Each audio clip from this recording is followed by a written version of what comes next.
The Valentine's Day Trap. My name is Lisa Martinez, and I'm about to tell you how Valentine's Day 2024 became the day I destroyed my husband's double life. This isn't a love story, this is a revenge story. Mike and I had been married for 8 years. We lived in a beautiful 3-bedroom house in suburban Chicago. He worked as a regional sales manager at a pharmaceutical company. I was a nurse at Northwestern Memorial Hospital. We looked perfect on paper. The American dream, right? But something changed in January. Mike became different. It started small. Things you'd easily dismiss if you weren't paying attention. January 15th. I came home from my shift at the hospital, exhausted after a 12-hour day.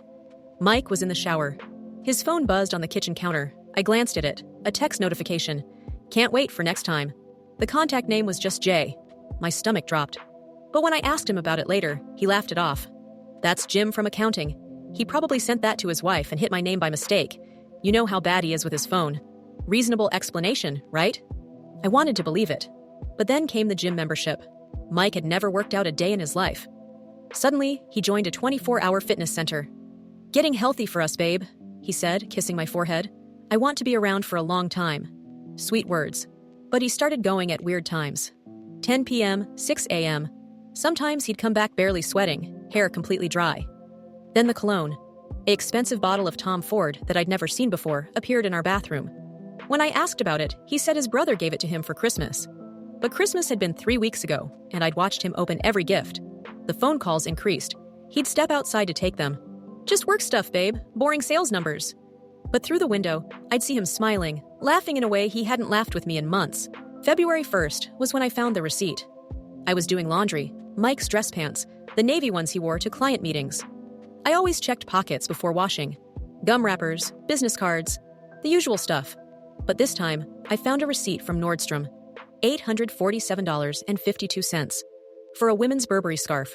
I never received a Burberry scarf. My hands shook as I held that piece of paper. Valentine's Day was 2 weeks away. Maybe he was planning ahead? Maybe this was my gift. But something in my gut screamed that it wasn't. I called my best friend, Emily Chen. We'd known each other since nursing school, and she was the most logical person I knew. No drama, just facts. Lisa, you need proof before you accuse him, Emily said, when I showed her the receipt at a coffee shop the next day. Maybe it is for you, but maybe it's not. Let's figure it out. Emily was also going through a divorce. Her husband had cheated with a coworker for 2 years before she found out. She knew the signs. She knew the patterns. Check the credit card statements, she advised. See if there are any suspicious charges. Hotels, restaurants, gifts. Cheaters always leave a trail. That night, while Mike was in the shower, I logged into our joint credit card account on my laptop. My heart pounded so hard, I thought it would break through my chest. There they were. Charges I'd never seen before. Flowers from 1-800-Flowers. $125.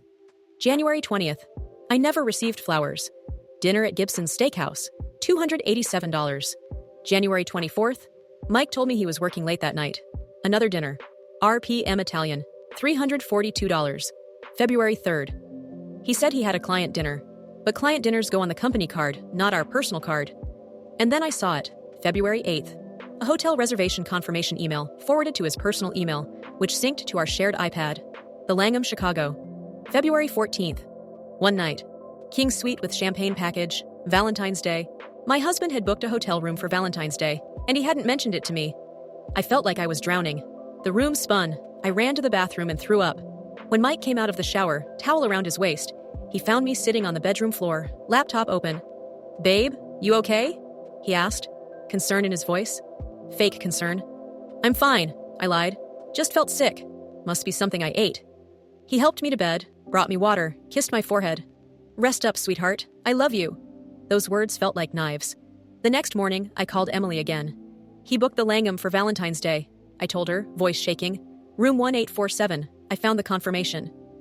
Okay, Emily said, her voice steady and calm. Here's what we're going to do. We're going to catch him. Emily had a friend who worked in hotel management. Through some connections, she managed to book us room 1849, right next to Mike's room. We're going to document everything, Emily said. Photos, videos, timestamps. When you divorce this bastard, you're going to take him for everything he's got. February 14th arrived. Mike left the house at 5:30 p.m., whistling, wearing that expensive cologne. Working late tonight, babe, he said. kissing me goodbye. Big client presentation. Might not be home until midnight. Okay, honey, I replied sweetly. Good luck with your presentation. He didn't catch my tone. At 6 p.m., Emily picked me up. I wore all black, jeans, a turtleneck, a baseball cap. I felt like a spy in a bad movie, but this was real. This was my life falling apart. We arrived at the Langham at 6:45 p.m. The hotel was gorgeous. Marble floors, crystal chandeliers, couples everywhere dressed up for romantic Valentine's dinners. I felt sick again. We checked into room 1849. Emily had brought equipment, a wireless camera, a listening device, her iPhone on a tripod. This feels illegal, I whispered. It's not, Emily assured me. You're married to him. Legally, what's his is yours, including his infidelity. We set up the camera pointing through the peephole of our door, angled toward room 1847. We waited. 7:23 p.m. Mike arrived. I watched through our peephole as he walked down the hallway, carrying a bouquet of roses and a gift bag. He looked excited. Happy. More alive than I'd seen him in months. He knocked on the door of room 1847. It opened. A woman appeared. Mid-30s, blonde hair and soft curls, wearing a red dress that hugged every curve. She was beautiful, and I recognized her. Jessica Moore, his secretary. My husband had brought his secretary to a luxury hotel on Valentine's Day. They kissed in the doorway. Not a friendly peck. A deep, passionate kiss that made my stomach turn. That son of a bitch, Emily whispered beside me. They disappeared into the room. The door closed. I sat on the floor of our hotel room and cried silently. Emily held me, but I could barely feel her arms around me. I felt numb. Empty. 8 years of marriage. 8 years of trust, partnership, building a life together. And he threw it away for his secretary. Lisa, Emily said firmly, making me look at her. You need to pull yourself together. This isn't over. We're not just documenting, we're confronting. What? I wiped my tears. You're going to walk in there, right now, while they're celebrating their fake Valentine's Day, and you're going to end this on your terms. Emily called the hotel front desk. Hi, this is Mrs. Martinez in room 1849. I think my husband accidentally went to the wrong room, 1847 instead of 1849. Could you send security to help me? I'm worried because I hear strange noises. 5 minutes later, a security guard named Marcus arrived. Emily explained the situation quietly. Marcus's face hardened. Ma'am, we deal with this more than you'd think, he said, especially on Valentine's Day. Let me help you. Marcus knocked on room 1847. Hotel security, we've received a noise complaint. Silence, then scrambling sounds.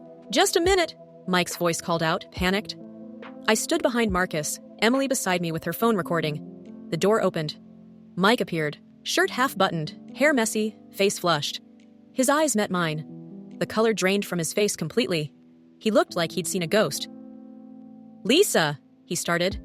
Don't, I said, voice steady despite my shaking hands. Don't say my name. Don't say anything. I pushed past him into the room. Jessica was there, trying to zip up her red dress, champagne glasses on the nightstand, rose petals scattered on the bed. The Burberry scarf I'd found the receipt for was draped over a chair. Everything clicked into place. All those late nights. The gym membership he never used. The cologne. The phone calls. How long had this been going on? How long? I asked, turning to Mike. He couldn't look at me. Lisa, please, let me explain. How long? I screamed. Years of anger exploded out of me. 6 months, Jessica whispered from behind me. It's been 6 months. I turned to her.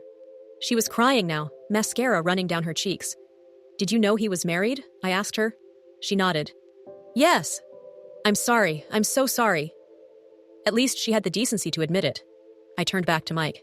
6 months. Half a year. You've been lying to my face every single day for 6 months. I was going to tell you, he said weakly.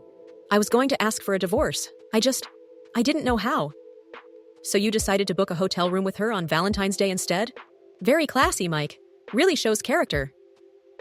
Other hotel guests had gathered in the hallway now, watching the scene unfold.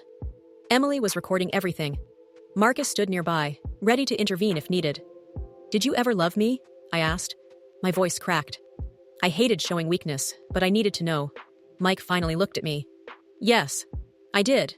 But Lisa, we grew apart. You're always at the hospital. I felt alone.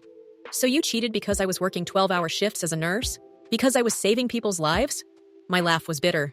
That's your excuse? It's not an excuse. You're right. It's not an excuse. It's pathetic. I walked to the nightstand, picked up the champagne bottle, Dom Perignon, $300 at least, and looked at the label. Nice choice, I said. Then I turned to Jessica. Enjoy it, because you just destroyed your career. Jessica's eyes widened. What? Your company has a strict no fraternization policy between management and staff. I know. Mike told me about it years ago. You're his subordinate. This is a fireable offense. I turned to Mike. And you? You're going to lose everything. The house, the savings, half your pension. I'm going to make sure everyone knows what you did. Your family, your friends, your colleagues, your clients. Lisa, please. My lawyer will contact you tomorrow. Don't come home. Don't call me. Don't text me. We're done. I walked out of that hotel room with my head held high, Emily beside me, her phone still recording Mike's devastated face. The video Emily recorded went viral in our social circle. Not publicly, I'm not cruel, but I sent it to Mike's family, his close friends, his boss. Within a week, Jessica was fired. Company policy violation. She tried to sue for wrongful termination, but lost. Turns out there were emails, text messages, proof of their relationship during work hours on company devices. Mike was demoted.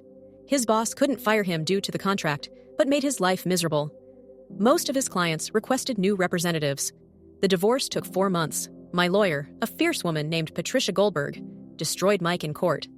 I got the house, 70% of the savings, half his pension, and alimony for 3 years, until I got back on my feet. Even though I made decent money as a nurse, Mike moved into a 1-bedroom apartment in a bad part of town. Last I heard, he was still trying to find Jessica, but she'd moved to another state to escape the scandal. As for me, I'm still a nurse, still saving lives. But now I come home to a house that's truly mine, with no lies, no secrets, no betrayal. I started dating again 6 months after the divorce. Nothing serious yet, but I'm not rushing. I'm healing. Emily and I still meet for coffee every week. She jokes that we should start a support group for wives who caught their husbands cheating on Valentine's Day. We could call it Broken Hearts Club, she says. Maybe we should. Looking back, I'm glad I found out. I'm glad I didn't waste another year, another month, another day with someone who didn't value me. Mike sent me an email 6 months after the divorce. I'm sorry for everything. I made a terrible mistake. Can we talk? I deleted it without responding. Some mistakes can't be forgiven. Some betrayals are too deep. This Valentine's Day, I'm spending it with people who actually love me, my family, my real friends. Emily and I are going to a comedy show, eating expensive chocolate, and celebrating being free from toxic relationships.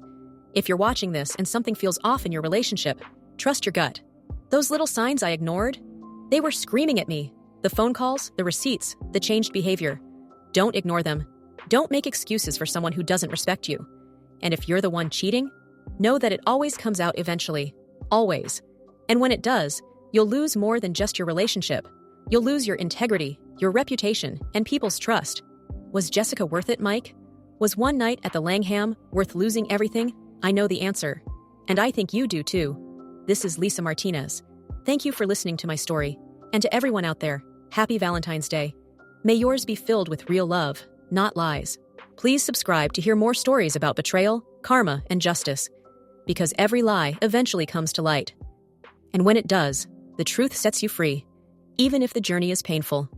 Remember, lies always deserve their fair punishment. Always. And liars always get what they deserve in the end.